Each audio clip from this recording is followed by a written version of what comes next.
होती है। जब हमारी मनोकामना नहीं पूर्ण हो पाती तो हमारे अंदर क्रोध उत्पन्न हो जाता है। भगवान शिव की मनोकामना नहीं पूर्ण हो रही। अभी हमारे आदरणीय प्रमोद जी कह रहे थे महाराज जी, ये जो हमारी काली मुक्त समाज ट्रस्ट है, इसकी जो स्थापना, उसके जो नायक है भगवान शिव है।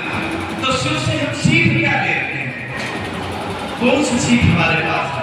माता सती ने झुककर प्रणाम नहीं किया, जबकि शंकर भगवान ने कह दिया कि झुककर प्रणाम करो। सो एवं इष्टदेव रखी, ये हमारे इष्टदेव हैं, आप भी प्रणाम करो। लेकिन माता सती ने नहीं प्रणाम किया। माता सती ने नहीं प्रणाम किया तो रामचरितमानस में विषय बदल जाता, वहां पर शिव को क्रोधी हो जाना चाहिए। क्योंकि पता नहीं बात नहीं मानता है, हमारा सामने वाला बात नहीं मानता तो हमें क्रोध आता है। लेकिन भगवान शिव ने एक वृक्ष के नीचे बैठ करके चौपाई करी। वो चौपाई आप सबको कंठस्थ जरा गुनगुनाइए।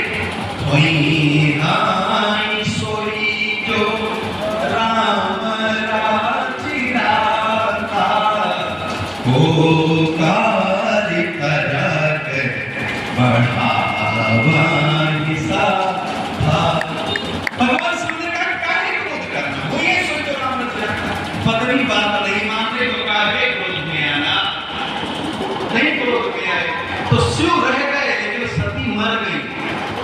सती जल कर मरी। सती एक तत्व है।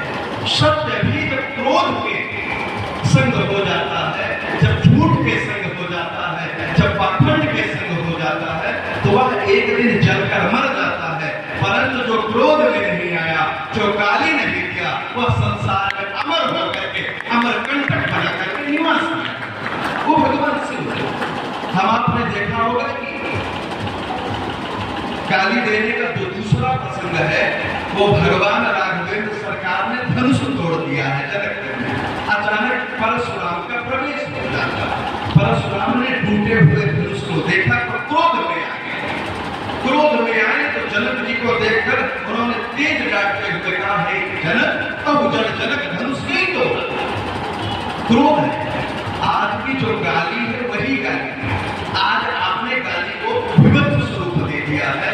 उस समय इतनी क्रोध में गाली जड़ कह दिया, मूर्ख कह दिया। दुनिया के सर्वश्रेष्ठ राजा को सामने वाला मूर्ख कह रहा है। परशुराम कह रहे मूर्ख, बता किसने धनुष तोड़ा?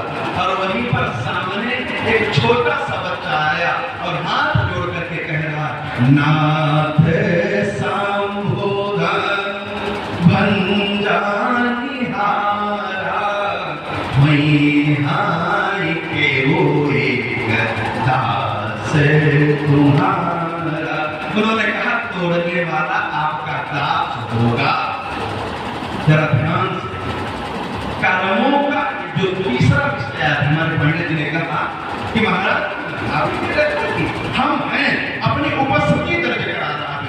कई बार इसलिए क्रोध में गाली देता है। हम हैं, हम गाली देंगे तो समाज स्वीकारेगा कैसे? तो राम कह रहे हैं कि जो कर्म कर किया था, यदि तुम्हारे पास वैभव था तो कर लेना। हमने बेटे का तिलक चढ़वाया, बहुत बड़ा चढ़वाया, लेकिन उसका अभिमान आज नहीं। कई बार महाराज हमने कल ये किया था, अरे कल क्या किया था ये बड़ा विषय नहीं है। आज क्या कर रहे तो वर्तमान में क्या हो। जब वर्तमान में बिना सीख जाएंगे तो आपके जीवन से क्रोध नहीं है। राम कहते हैं कि वही योगदान तुम्हारा तोड़ गया है, नहीं हम तो सामने आपके खड़े हैं। हम आपने देखा होगा कि तर्कों में चलते हुए पूरे समय परशुराम जी बार बार डांट लगा रहे, बार बार फरसा ले रहे, मारने को दौड़ रहे, और राम बार बार नाथ कह रहे, विप्र कह रहे, श्रेष्ठ कह रहे। और अंत में जब जिस समय परशुराम जी को बात ध्यान में आई, जिस समय फरसा उठाकर मारने का प्रयत्न किया भगवान राघवेंद्र को, तो जब फरसा आगे नहीं बढ़ा और राम जब झुक गए, उनके जब पटके खुल गए, सीने पर भृगु के चरण को देख लिया हमारे परशुराम ने, तो परशुराम बदल गए। क्या बदले? अनुचित बहुत कहूं आज्ञा था। समाज कैसा होना चाहिए? 80 साल का ब्राह्मण खड़ा है, 18 साल का सामने राजा का बेटा कुंवर खड़ा, लेकिन उनके बीच में भी 80 साल का बुजुर्ग सॉरी बोल रहा है। गाली कब नहीं निकलेगी? जब हम सॉरी बोलना सीख जाएंगे। क्या बोल रहे हैं परशुराम जी?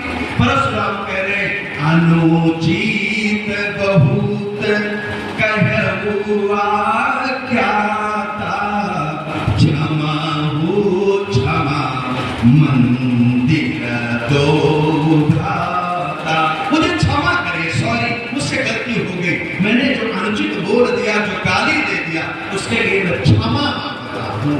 मेरा निवेदन है कि जो गाली मुक्त समाज की अवधारणा है, यह गाली बंद कराने की नहीं, बल्कि अच्छे शब्द आने की अवधारणा। हम समाज से गाली नहीं बंद कराना चाहते, हम समाज में अच्छे भावों को उत्पन्न करना चाहते हैं, हम समाज में परस्पर प्रेम को बढ़ाना चाहते हैं, हम समाज में जब परिवार दर्शन करावें तो भगवान शिव, माता पार्वती, गणेश जैसे बच्चों को